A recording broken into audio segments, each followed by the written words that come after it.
evening. I want to say welcome to you for our midweek ministry update. We're so glad that you can be with us this evening at Forest Lake Baptist Church. I want to talk about a couple of things related to last Sunday and the reopening that we are currently experiencing, and some upcoming plans about how we will add additional parts of our ministry in the coming weeks and months. But we are so glad that you can be with us this evening, and we'll just welcome your feedback on the different things that are happening. Last Sunday in worship, we had 82 present on campus. Now, the previous week, we had 78, so that attendance was up by 4. The first week that we reopened, which was the 7th of June, we had 16 people in the fellowship hall, with the balance being in the worship center. And then this past Sunday, we had 24 in the fellowship hall and 58 in the worship center. Now, our worship center capacity is 85. This is with the distanced seating considered. Our capacity in the worship center is 85 worshipers, and in the fellowship hall, we can seat 60. And those at the fellowship hall are seated at tables. This past Sunday, we had young families with their children there at the tables, and so it was just great to see everyone there and to see those who were present in the worship center on Sunday morning. But I want to say that we have room for more.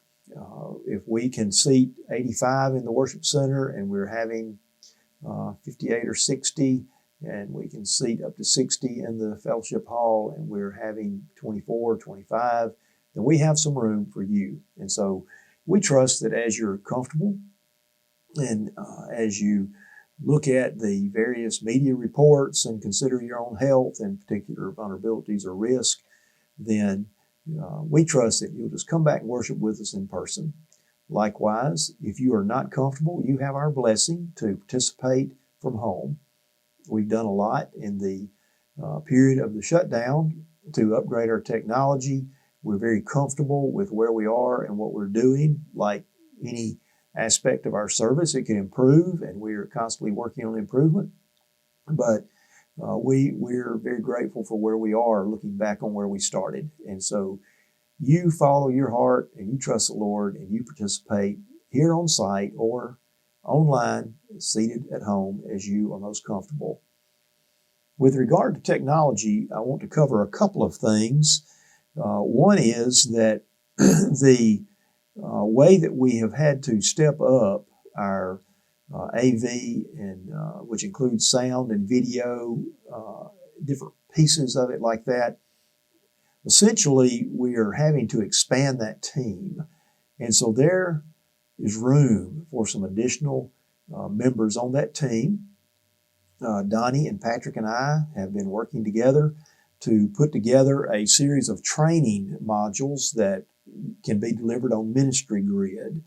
Now, Ministry Grid is something that we had just stepped into about the time that the shutdown started. And so this may be the first time you've heard of it. That was not our original plan, but in every growing organization, the organization invests in its people in order to improve their capacity to serve. Capacity includes what they already know how to do, and capacity includes what the members of the organization can learn to do as they work together and sometimes as they work individually.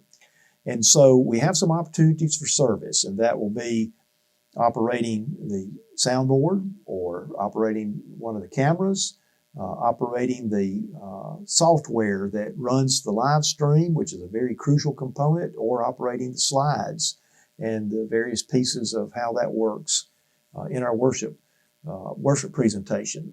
And so if you're interested in that, if you'll contact the church office, we would appreciate it.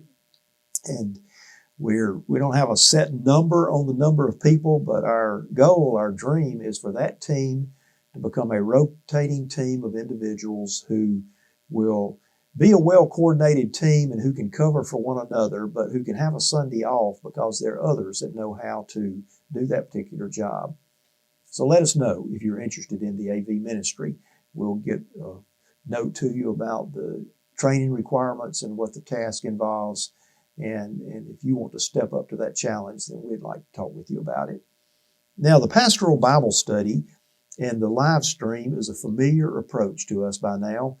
We have been in this 3 months, and when we look back on the way that we sat down that first week, when we recognized that this thing is really getting serious, we had one iPhone that we were using for a Facebook Live feed on Sunday mornings, and we had an internet signal that sometimes it was good and sometimes it was not.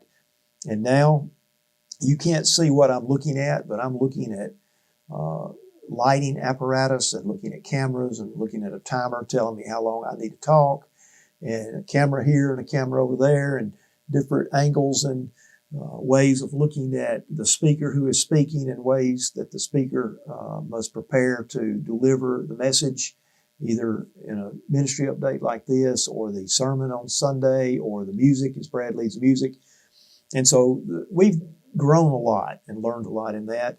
The live stream Bible study is familiar to you, and so it's being uploaded on Saturday evenings. That is so some of our classes that want to meet on Sunday morning via Zoom can meet that way and have their Bible study prior to the time that they arrive for worship at just after 10, with worship beginning at 10:30 a.m. And so we want to encourage you to tune in to the Bible study. And then as teachers of your classes and as individual members, we're encouraging all of you to call a friend. Someone, you might call a different person each week, or if you are using FaceTime or Zoom and you can all see one another on the screen, get together and talk about that Bible study on the phone or in some type of media opportunity that lets you see one another face to face, and talk about what God is saying to you in it. Remember, we're in the book of Proverbs and using the Explore the Bible series, and we will stay in that series through the summer and into the fall. We opted to do that because of the simplicity of the preparation from the standpoint of teaching, and because what we do this week builds a foundation for what we do next week, because Explore the Bible does just that. It's a book of the Bible at a time. It's a very intuitive and natural way of studying, and so we're encouraging all of you to do that. You can be reading the book of Proverbs for now, and then if you do not have a study guide, we have them here at the church office, and then there are some in a box outside at the Welcome Center. This is the parking lot on the east side between the coffee shop and the main auditorium. There's a box there by the door that says free, and you can pick up a study guide there and an Open Windows devotional guide. So we encourage you to be involved in the Bible study. We had several classes that were using the Bible Studies for Life series prior to the shutdowns. For the sake of simplicity, to get everybody on the same page, and because of the need to go to the electronic presentation, we went with Explore the Bible. And so we'll continue with that through the fall quarter, of course. But after we have completed that, if the teachers and classes who were on Bible Studies for Life want to go back to that series, that will be fine. That's not my decisions or Donnie's or Patrick's to make.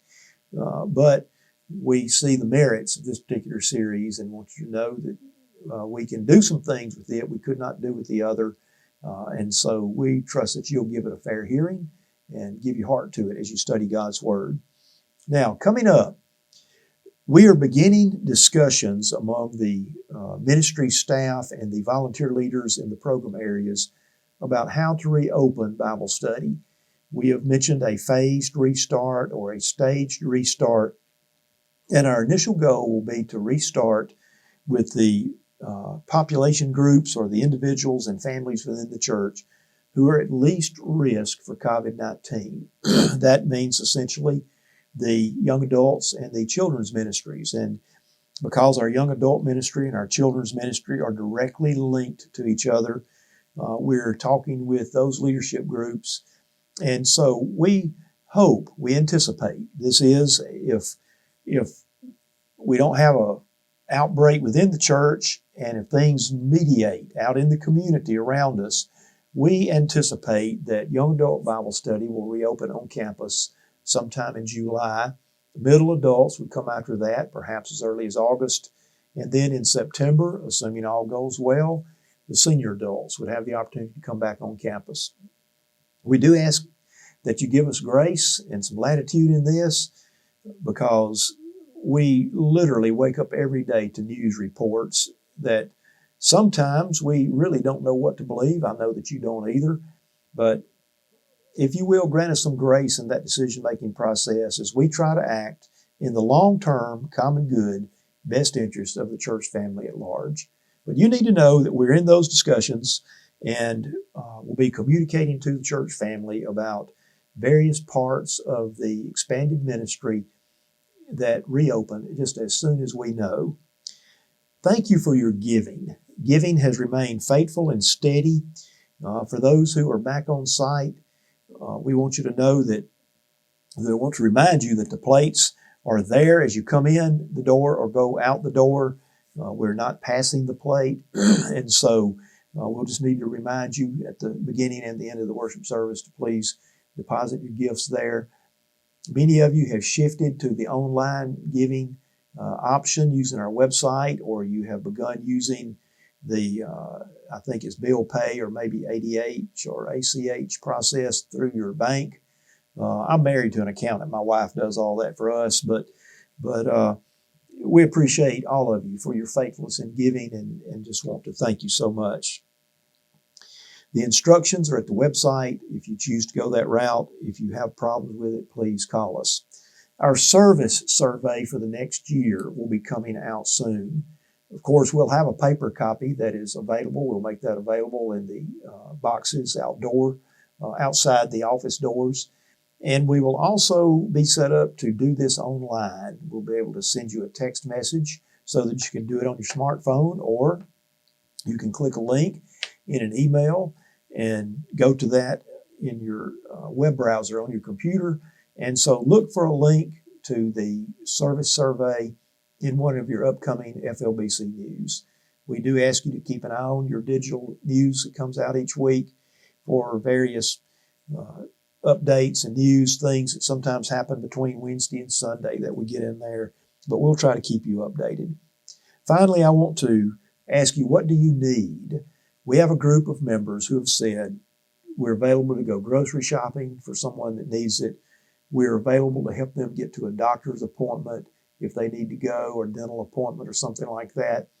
If you're part of our church family and friends and you need something of that nature to help you on a daily basis, or really a periodic basis, we don't have a daily basis kind of thing that we're doing, but on the occasional need, basis of occasional need, if you'll let us know, we can probably help you get with someone that can get that ride for you.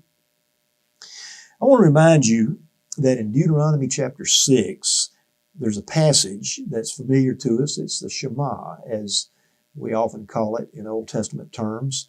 Hear, O Israel, the Lord your God, the Lord is one. Love the Lord your God with all your heart, with all your soul, and with all your strength. These words that I'm giving you today are to be on your hearts. Repeat them to your children. Talk about them when you sit in your house and when you walk along the road, when you lie down and when you get up. Bind them as a sign on your hand, and let them be a symbol on your forehead. Write them on the doorpost of your house and on your city gates. I raised the question in an earlier discussion, can the church really be the church if the church is not gathered at a building on Sunday or any other day? And of course, the obvious answer to that is yes, the church can be the church, because Jesus said, wherever two or more are gathered in his name, he's there. And then earlier, much earlier, Moses tells us that religious instruction and instruction in the principles and reality of faith in God starts in the home. We just want to encourage you to continue to make Christ the center of your home, in the center of your conversation, and let the Word of God be a purposeful part of your daily and weekly conversation within your household and with your neighbors as you see them on the side of the road, and with other friends as you encounter them. God will bless that. in just a few minutes, our midweek pastor's Bible study and devotional will be up. And so I know that you'll welcome hearing that thought tonight. And so just want to say thank you again for being with us this evening. God bless you.